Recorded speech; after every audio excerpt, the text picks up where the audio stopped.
자, 모두들 반갑습니다. 강태공입니다. 자, 금일은 증시가 폭락할 때도 이제 외국인이 쓸어 담은 종목들은 늘 존재합니다. 그러면서 오늘은 제약바이오에 대한 좀 이야기를 해보려고 해요. 과연 어떤 종목이 정말 여러분들이 놓치게 된다라고 하면은 3대가 평생 후회하게 될지 또 방송을 통해서 이야기해 보도록 할 테니까 방송 전 늘 말씀드리는 여러분들의 좋아요, 구독하기, 댓글까지는 너무나 많은 힘이 된다라고 말씀드리면서 오늘 방송 시작해 보도록 하겠습니다. 자, 일단 뉴욕 증시를 먼저 보고 국내 증시로 넘어가 보도록 할게요. 현재 뉴욕 증시의 상황 오랜만에 굉장히 또 좋은 추세를 보여줬습니다. 2.7%의 상승, 통상 평균치가 다 2% 이상의 상승을 보였다라고 보시면 좋겠죠. 지금 어떤 특정 종목이 크게 올라갔다라기보다는 그냥 고루고루 손에 손잡고 다 같이 올라갔어요. 그러다 보니까 지금 굉장히 긍정적으로 또 받아들일 수도 있다라고 생각은 하고 있지만 저는 이게 또 엄청나게 긍정적이다라고 생각은 하지 않아요.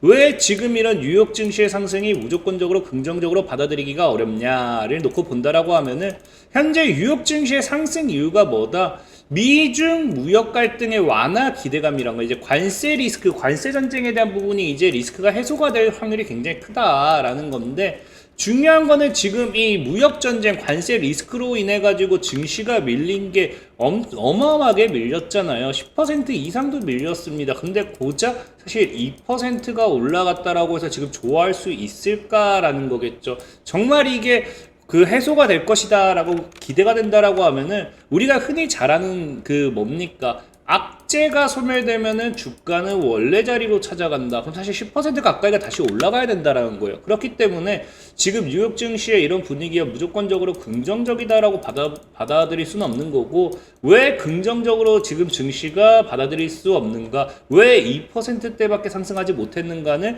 이 뉴스 내용을 여러분들이 본다라고 하면은 명확하게 알 수가 있겠죠. 사실 지금 이게 무조건적으로 이제 완화가 될 거라는 게 아니에요.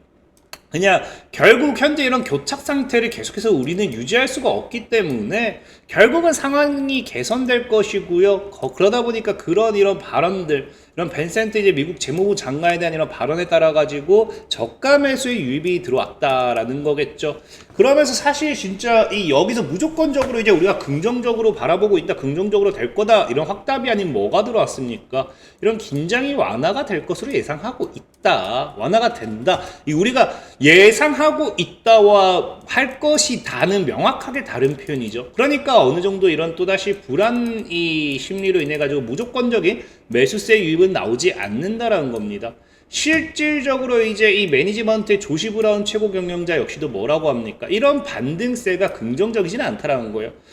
지금은 하락장에서 이런 반등을 쫓아다닐 환경이 아니다. 왜? 이걸 잘못 쫓아다니게 됐을 때는 지속 가능한 바닥이 없는 경우가 많기 때문에 오히려 다시 이게 지속 바닥으로서 반등하는 게 아니라 무너질 경우에는 완전 세게 물릴 거다, 이런 말이죠. 그러니까 지금 현재는 시장을 반등에 대한 쫓아가야 될 이유는 없다라는 겁니다. 지금 우리가 저가 매수를 해야 되는 건 앞에서도 봤다시피 지금 완화가 될 것으로 예상하고 있다, 이게 아니라 모두가 이제 긍정적으로 반등할 거야 하면서 할 때 이때 저가 매수가 아니라 언제?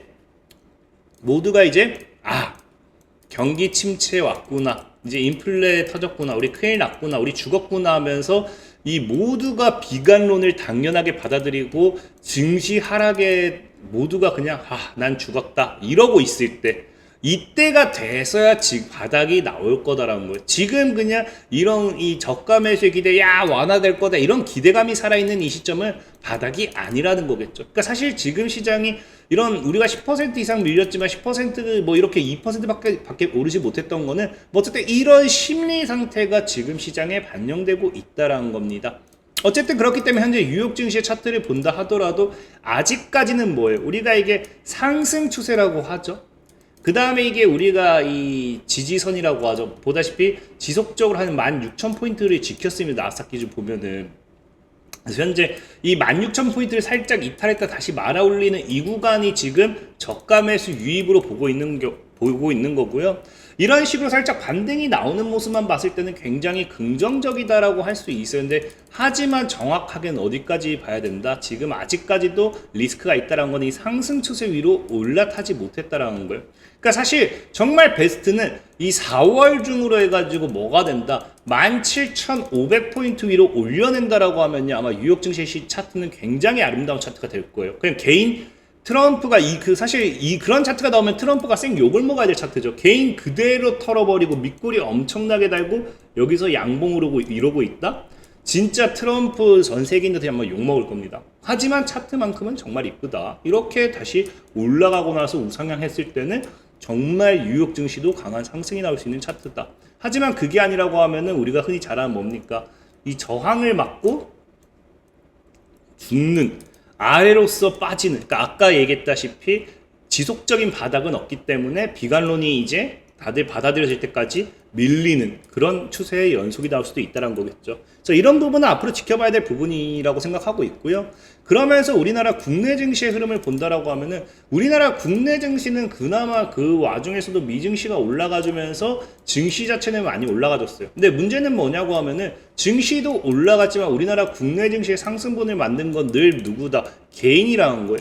지금 우리나라가 이렇게 반등 나오는 거는 사실 늘 얘기했잖아요. 조심을 해야 되는 부분은 있다라고 말씀드렸습니다. 왜? 지금 전 세계 증시가 무너지지만 우리나라는 뭐다? 조기 대선이라는 테마를 가지고서 지금 가면서 개인들의 수급만 나와주면서 개인들이 끌어올리고 있기 때문에, 개인이 밀어 올린 시장은 뭐가 있다? 한계가 있기 때문에 언제 다시 언제 무너질지 모른다라는 거예요.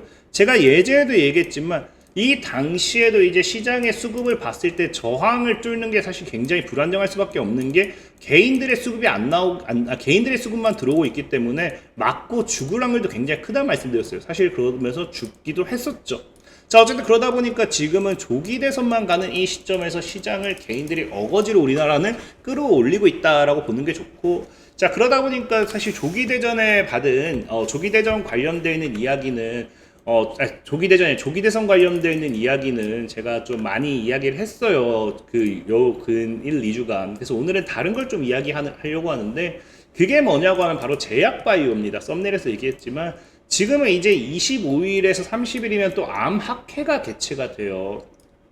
그래서 K바이오가 또 총출동한다라고 하죠. 항암제, 암 진단 혁신 기술들이 잇따라 공개된다라고 하는데, 이제 미국 시카고에서 25일에서 30일 이제 진행이 되고요. 이제 뭐 그 중요한 거는 제가 얘기했다시피 이런 암학회가 주기적으로 열리는데, 암학회 아니면 우리가 뭐 CES 이런 것들 있잖아요. 매년 크게 여는 행사 개최들. 이런 것들이 끝나고 나면 여기서 나온 어떤 이슈가 나느냐에 따라서 관련주들이 굉장히 가파르게 올라간다라고도 말씀드렸잖아요. 근데 지금 이제 이런 암학회 같은 경우도 보면 사실 기술 수출기의 장이 되기도 하기 때문에, 실질적으로 과거에 한미약품이 1조, 세계지 우리나라 최초로 이제 1조가량의 이전 기술 수출 이전 계약을 체결하면서 그때 당시 처음으로 제약바이오 랠리가 시작이 됐었죠. 자, 그러면서 사실 암학회와 함께 뭐가 된다? 이런 다양한 이런 이슈들이 나올 수 있기 때문에 사실 이 부분에 주목을 해봐야 되는 거고, 그렇기 때문에 뭐 최근에 ABL 바이오 같은 경우도 뭐 하고 있어요. 물론 4조 규모의 기술 수출이 터지기도 했지만 암학회 발표를 앞두고서 호재가 나와주면서 4월부터 다이렉트로 주가가 움직이는 거 확인해 보실 수 있고요. 또 최근에 이제 펩트론 같은 경우도 뭐 합니다. 미국의 암학회 포스터 발표 앞두고서 암학회 관련되는 모멘텀으로서 또다시 쏘고 있는 모습이 확인되고 있죠. 그만큼 암학회라는 게 정말로 중요하다라고 좀 생각해 보시면 좋을 것 같아요. 자, 그러다 보니까 지금 사실 암학회에서는 우리가 보통의 키워드가 중요해요. 우리가 관련 수혜들을 살려고 한다라고 하면은, CES 같은 경우도 당시 키워드가 있잖아요. 뭐 AR이라든지 VR, 뭐 과거에는 뭐 XR 증강현실 키워드도 있었고요. 이번에는 뭐 AI에 대한 키워드라든지 온디바이스 AI라든지 뭐 다양한 키워드들이 이제 CES에서 존재하고 있습니다. 그것처럼 암학회에도 키워드가 존재해요. 사실 암이기 때문에 큰 키워드가 없을 거라 생각하고 있지만, 이러나 저러나 키워드는 어쨌든 존재한다라는 거고, 그 키워드가 뭐가 된다? 해당 암학회의 이제 대표성을 띠게 되고요. 그 관련되어 있는 수혜주들이 암학회 이후에 강하게 치고 가는 경우도 많이 존재한다라는 거예요. 그래서 지금 이번 이제 암 학회를 봤더니 4월 25일부터 30일까지 바이오 기업의 새로운 암 치료제에 대한 전인 뭐 이야기가 나오는데 이때 뭐다? 이중항체 및 다중항체 관련해서 ADC를 개발하는 약물 접합체를 개발하는 최첨단 기술 역량을 선보일 예정이다 거든요. 그래서 지금 발행한 ADC와 함께 이중항체 관련된 부분이다라고 보시면 좋아요. 그럼 이번 이제 암학회에서도 우리가 암학회 관련되는 반사익 수혜주를 건드린다라고 하면은 이 두 가지 모멘텀을 가져가는 기업을 찾아봐야겠죠. 근데 실질적으로 이게 아마 이번 연도에 또 더 강할 수도 있다고 생각한 게 뭐냐고 하면은 사실 작년에도 키워드였어요. 보면 알겠지만 24년 3월달 그러니까 암학회 입단 출사표 올해 키워드는 이중항체라고 하지만 보다시피 뭐다 항체 약물 접합체와 함께 이중항체 등 글로벌 트렌드로 반영한 차세대 항암제에 관심이 쏠리고 있다. 그래서 작년 키워드가 또 역시나 ADC 약물 접합체와 함께 이중항체였습니다. 이게 알다시피 여러분들 이 암학회라는 게 이제 암이라는 게 이게 우리가 미래 기술 이런 걸 우리가 보여주는 거잖아요. 그러다 보니까 미래 기술이다 보니까 이게 단발성이 안 끝나요. 어떻게 그때 발표하고 내년에 바로 시판되고 뭐 이런 게 아니기 때문에 얼마나 발전했는지 뭐 더 보다 좋은 기술이 얼마나 더 나는지 그런 것들이 또 올해 또 나올 수도 있겠죠. 그래서 올해 또 ADC 이중항체가 또 진행이 된다라고 하면은 작년에 이어서 또 이제 또 큰 파장을 일으킬 수도 있다라는 거예요. 실질적으로 지금 이제 이 암학회에 진출하는 우리나라 같은 경우도 찾아보면 아시겠지만 뭐한다 셀트리온 그룹 같은 경우도 다중항체와 ADC 플랫폼 개발 성과를 이번 암학회에서 공개하겠다라고 이야기하고 있고요. 펩트론 같은 경우도 암학회에서 ADC 관련된 신기술 공개하겠다고 있고요. ABL 바이오 같은 경우도 유한양행과 이중항체 연구 결과를 발표하겠다라고 하면서 이미 기업들이 뭘 얘기하고 있습니까? 이중항체와 이제 ADC, 뭐 다중항체 ADC 뭐 이런 걸 얘기하고 있죠. 그래서 이 부분에 있어서 모멘텀을 가지고 가는 종목을 여러분들이 이번에 매수를 하셔야지만 뭐 할 수 있다. 이 암학회 이후에 이런 키워드를 가지고 제약 바이오주들이 움직인다라고 하면은 관련 수혜주로서 수익을 볼 수 있다라는 거고요. 자, 그럼 거기서 우리가 무엇을 노려볼 것인가를 봤을 때 그 관련 수혜주가 뭐가 있느냐? 저는 오늘 Y바이오로직스라는 종목을 여러분들에게 소개시켜드리고 싶어요. 왜? 자, Y바이오로직스라는 종목을 본다라고 하면은 미 암학회에서 뭐 하겠다? 차세대 ADC 연구에 대한 발표를 하겠다. 그래서 항체 신약 개발 기업입니다. 그래서 항체 신약 개발 기업이기 때문에 사실상 과거에도 HK 이노엔과 공동 개발한 데 있어서 이중항체는 누가 맡아요? Y바이오로직스가. 그래서 이중항체, 항체 관련되는 모멘텀을 엮이고 있고요. 그래서 ADC 연구 성과를 뭐 발표한다라고 이야기했기 때문에 ADC 관련되는 모멘텀을 또 엮인 게 Y바이오로직스입니다. 자, 그러면서 최근에 Y바이오로직스 같은 경우는 또 이제 항체에 대한 부분이 중국 특허 등록을 완료했어요. 근데 이를 통해서 뭐까지 기대가 생긴다? 이제 항체 중국 특허 등록 절차를 완료하면서 제가 이걸 또 복사 붙여넣기를 안 했네요. 이제 항체 이제 보다시피 항체 특허를 완료를 하게 되면서 원래 이거를 지금 여기다 복사 붙였어야 되는데 보면은 뭐 하게 된다. 지금 기술 이전 가능성이 한층 더 높아졌다라는 거야. 아까도 얘기했죠. 기술 이전 가능성 이런 것들이 제약 바이오 기업에는 굉장히 호재가 될 것이고요. 그것이 주가를 끌어올리는 강한 모멘텀이 될 것이다. Y바이오로직스가 그래서 최근 수급도 본다라고 하면은 제약 바이오 이제 외국인 수급도 외국인들이 최근에 이제 매수세가 없는데도 꾸준하게 사고 있다. 실질적으로 오늘도 외국인 매도했지만 사고 있습니다. 계속 사고 있습니다. 외국인 수급은. 자, 그리고 Y바이오로직스가 차트에서 바닥을 굉장히 많이 만들어 놨기 때문에 지금 이 바닥에서 잘 매매 나간다라고 하면은 왜 이거를 안 샀을 때 후회할 수밖에 없느냐. 과거에 제약 바이오 제가 펩트론도 여러분들 부러워할 수 있겠지만 분명히 23년도 5월 7일에 제가 펩트론을 여러분들에게 추천해 드렸던 거예요. 이 당시에도 펩트론도 ADC죠.